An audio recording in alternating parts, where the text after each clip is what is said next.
അറിയണ ഒരുപാട് പേരുണ്ടായിരുന്നു. അടിപൊളിയായിരുന്നു. എന്താണ് എല്ലാം ഉണ്ടായിരുന്നു. പിന്നെ സിനിമ കഥയൊക്കെ നല്ല ട്വിസ്റ്റ് അല്ലേ? ആ നല്ല രസമായിരുന്നു. നിങ്ങളുണ്ടായിരുന്നില്ലേ? നല്ല കയ്യടിയായിരുന്നു. നല്ല രസമായിരുന്നു. ചൈതന്യ നല്ലതായിരുന്നു. ആദ്യമായിട്ടുള്ള സ്ക്രീനിൽ കാണുന്ന കരുതലുണ്ടായിരുന്നു. നല്ല രസമായിരുന്നു. ഒരുപാട് പേരുണ്ടായിരുന്നു. ചൈതന്യ ഉണ്ടായിരുന്നു, അർജു ചേട്ടനുണ്ടായിരുന്നു, അശ്വിൻ ചേട്ടൻ, എല്ലാവരും ഇനി കാണാൻ വരുന്നവരോട് എന്താ പറയുക? തീർച്ചയായിട്ടും വന്ന് കാണണം. ഫാമിലിക്കും എല്ലാവർക്കും കാണാൻ പറ്റിയ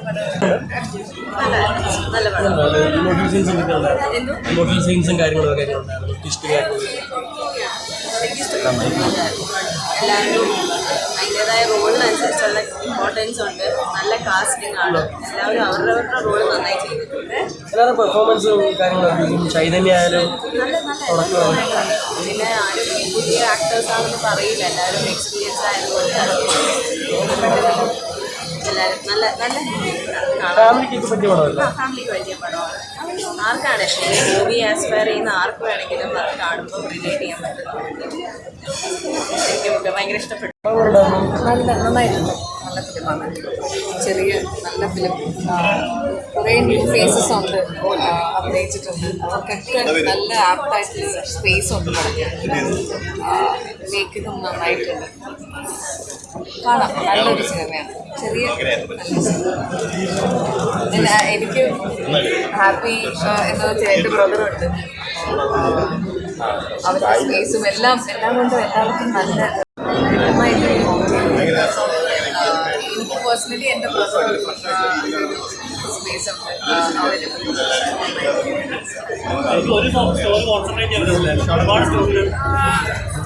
ഒരു ഡിഫറെൻ്റ് ആയിട്ടുള്ള മേക്കിംഗ് സ്റ്റൈലാണ് അവർ ഉപയോഗിച്ചിരിക്കുന്നത്. ഐ തിങ്ക് അത് എനിക്ക് പേഴ്സണലി വർക്കായിട്ടുണ്ട്. എല്ലാവർക്കും അത്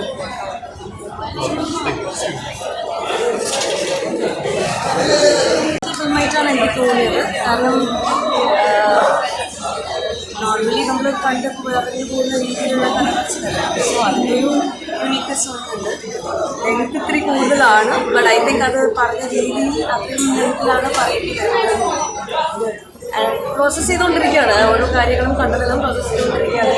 തിരിച്ചു പോയാൽ ചിന്തിക്കുമ്പോഴാണല്ലോ ഇങ്ങനെയായിരുന്നു നമ്മുടെ കഥാപാത്രം ആലോചിക്കുമ്പോഴേ. ബട്ട് ഞാൻ എൻജോയ് അഭിനയിച്ചുള്ള സിനിമയാണോ? എങ്ങനെയാണ് അഭിനയം? ഞാൻ ഭയങ്കര എക്സൈറ്റഡ് ആണ്. ഞാൻ അവളുടെ ചിയർ ഗ്രൂപ്പിലെ ആളാണ്. സോ സ്വാഭാവികമായിട്ടും എൻ്റെ വീട്ടിൽ നിന്നും സ്ക്രീനിൽ ഇതുപോലെ തന്നെ എൻ്റെ ഫാമിലിയിൽ ഒരാളെ കാണുന്നു എന്നുള്ള സന്തോഷത്തിൽ വളരെയുണ്ട്. വർഷത്തിന് മുന്നേ അഭിനയിച്ചിട്ടുണ്ട്. കന്നഡയിൽ അഭിനയിച്ചിട്ടുണ്ട്. ഷോർട്ട് ഫിലിംസ് ചെയ്തിട്ടുണ്ട്. അപ്പോൾ ആദ്യത്തെ മലയാള സിനിമയിൽ ആദ്യത്തെ ഷോയിൽ വർഷത്തെ പോലെ സിനിമ ഹോസ്പിറ്റലിൽ കണ്ടപ്പോൾ ഭയങ്കര സന്തോഷമുണ്ടായിരുന്നു. ഇനി വീട്ടിൽ പോയി ഞാൻ ഓരോ കാര്യങ്ങൾ വിശദമായി സംസാരിക്കുന്നതായിരുന്നു. But I'm very happy for very excited for. ഈ സിനിമയിൽ കുറേ പുതിയ ആൾക്കാരുണ്ട്. സോ ഐ തിങ്ക് ഇന്നത്തെ മലയാള സിനിമയിൽ നമ്മൾ എത്ര സിനിമ കണ്ടുകൊണ്ടിരിക്കുന്നത് കുറേ പുതിയ ഇന്നത്തെ തലമുറയിലുള്ള എല്ലാ വിഭാഗത്തിലും ടെക്നീഷ്യൻസ് ആണെങ്കിലും അഭിനേതാക്കളാണെങ്കിലും പുതിയ ആൾക്കാരുണ്ട്. അത് തന്നെ കാണാനൊരു ഭയങ്കര സന്തോഷമുള്ളൊരു സമയമാണ്. സോ ഐ തിങ്ക് ഈ സിനിമയിൽ കുറേ പുതിയ ആൾക്കാർ വന്നിട്ടുണ്ട്. എല്ലാവർക്കും എല്ലാ ആശംസകളും. Thank you so much. ഞാൻ ഭയങ്കര എക്സൈറ്റഡാണ്. ഇങ്ങനെ ഒരു ഓപ്പർച്യൂണിറ്റി കിട്ടിയതായിട്ട് എനിക്കൊരു വലിയ ഭാഗ്യമായിട്ട് ഞാൻ കാണുന്നുണ്ട്. അപ്പോൾ ഞാൻ ആ ഒരു എക്സൈറ്റ്മെൻറ്റിൽ ഇരിക്കുക. വേറെ റിവ്യൂസ് ബാക്കി എല്ലാവരും പറയുമ്പോൾ അപ്പോൾ ഞാൻ കുറച്ചും കൂടെ ആലോചിക്കും. പക്ഷെ ഇപ്പം ഞാൻ ആ ഒരു എക്സൈറ്റ്മെൻറ്റിൽ ഇരിക്കുക. സാധിക്കണം എന്നാണ് എൻ്റെ പ്രാർത്ഥന. ബിക്കോസ് നമുക്കിതല്ല ഏത് പെങ്കൊച്ചിനും വരാൻ പറ്റുന്ന ഒരു സിറ്റുവേഷനാണിത്. അപ്പോൾ ഞാനും സ്ക്രിപ്റ്റ് വായിച്ചപ്പോൾ ഞാൻ ഭയങ്കര സർപ്രൈസ്ഡ് ആയിരുന്നു. ബിക്കോസ് നമ്മൾ ഒരിക്കലും ഇങ്ങനെയും ചെയ്യാമെന്ന് ആലോചിക്കുന്നില്ല. അപ്പോൾ അതിൻ്റെ ഒരു ഇതിലും കാട്ടി ബുദ്ധിപൂർവ്വം ആൾക്കാർ ചെയ്യട്ടെ എന്ന് ഞാൻ പ്രാർത്ഥിക്കുന്നു. അത്രയേ ഉള്ളൂ. എൻ്റെ ഇപ്പോൾ ഇതിൽ ഒരു സ്പെഷ്യാലിറ്റി എന്താണെന്ന് വെച്ചാൽ ഓരോരുത്തരുടെ പോർഷൻസ് മാത്രമേ അവരടുത്ത് പറഞ്ഞിട്ടുണ്ടായിരുന്നു. അശ്വിനും ഡയറക്ടർ സാറിനും മാത്രമേ കംപ്ലീറ്റ് സിനിമ എന്താണെന്ന് അറിയില്ലായിരുന്നു. സോ ഞങ്ങൾ എല്ലാവരും ഇത് ആദ്യമായിട്ടാണ് കാണുന്നത്. സോ ഞങ്ങൾക്ക് എല്ലാവർക്കും നിങ്ങളെ പോലെ തന്നെ അതൊരു പുതിയ എക്സ്പീരിയൻസ് ആയിരുന്നു. സോ എല്ലാവരുടെയും കഥ കണ്ടു ഇഷ്ടമായി. സിനിമ കാണുക നിങ്ങൾക്ക് എന്താ പറയുക, ഒരു സിനിമ കാണുന്നതിൽ ഒത്തിരി സിനിമ കാണുന്ന ഫീൽ ഫീൽ ഉണ്ടാവും. ഈ ഒരു സിനിമ കണ്ട് ഇറങ്ങുമ്പോൾ ഒരു ടിക്കറ്റ് എടുത്താൽ ഒരു 3-4 സിനിമ കണ്ട് ഇറങ്ങുന്ന ഫീൽ എന്തായാലും കിട്ടും. സോ എല്ലാവരും തിയേറ്റേഴ്സിൽ വന്നിട്ട് സിനിമ കാണാൻ സപ്പോർട്ട് ചെയ്യും. താങ്കൾക്ക് ഇഷ്ടപ്പെട്ട സിനിമ ഏതാ? അതുകൊണ്ട് അവരൊക്കെ സന്തോഷിക്കുമ്പോൾ നമുക്ക് ഒബ്വിയസ്ലി ഹാപ്പി ആവുമല്ലോ.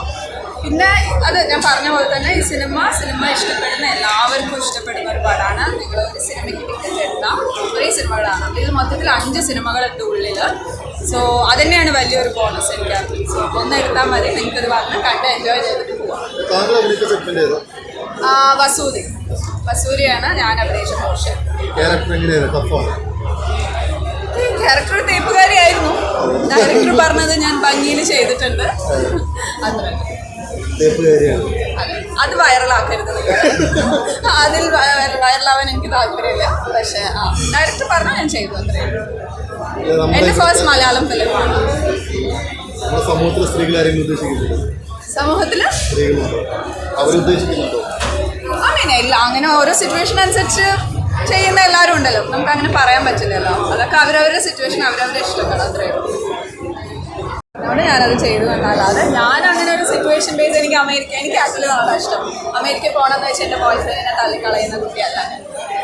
അതുകൊണ്ട് ഒരു തേപ്പുകാരിയായിട്ട് വൈറലാവാൻ താല്പര്യമില്ല. അപ്പോൾ കമ്മിറ്റഡ് ആണോ? അത് പേഴ്സണൽ കമ്മിറ്റഡ് ആണ് ടു സിനിമ. ഓക്കെ. അപ്പോൾ സിനിമ മാത്രമാണ് ഇപ്പം അത് മാത്രമേ ഉള്ളൂ മൈൻഡിൽ ഫോക്കസ് ചെയ്യാൻ വേറെ ഒന്നും. ഓക്കെ. ഇപ്പം അങ്ങനെ ഒരു പ്രപ്പോസൽ വന്നാൽ എന്തായിരിക്കും പ്രപ്പോസൽ നോക്കും. ഇല്ല, ഇപ്പൊ ഒന്നും ഡിസ്ട്രാക്ഷൻ ഉള്ള ഇതില്ല. ഇങ്ങനെ അമേരിക്ക ആണെങ്കിൽ ഓക്കെ എന്നുള്ളത്? ഇല്ലല്ലോ, ഒരിക്കലും ഇല്ല. എനിക്ക് നാട്ടിൽ നല്ല സിനിമ അഭിനയിക്കാൻ പറ്റുമോ? അമേരിക്കയിൽ പോയി അഭിനയിക്കാൻ പറ്റില്ലല്ലോ. ഓക്കെ, അതുകൊണ്ടാണ് അമേരിക്ക വേണ്ടതെന്ന് വെച്ചാൽ. അമേരിക്ക വേണ്ട, നമ്മുടെ നാട്. ഓക്കെ. അത് മാത്രമല്ല പേഴ്സണലി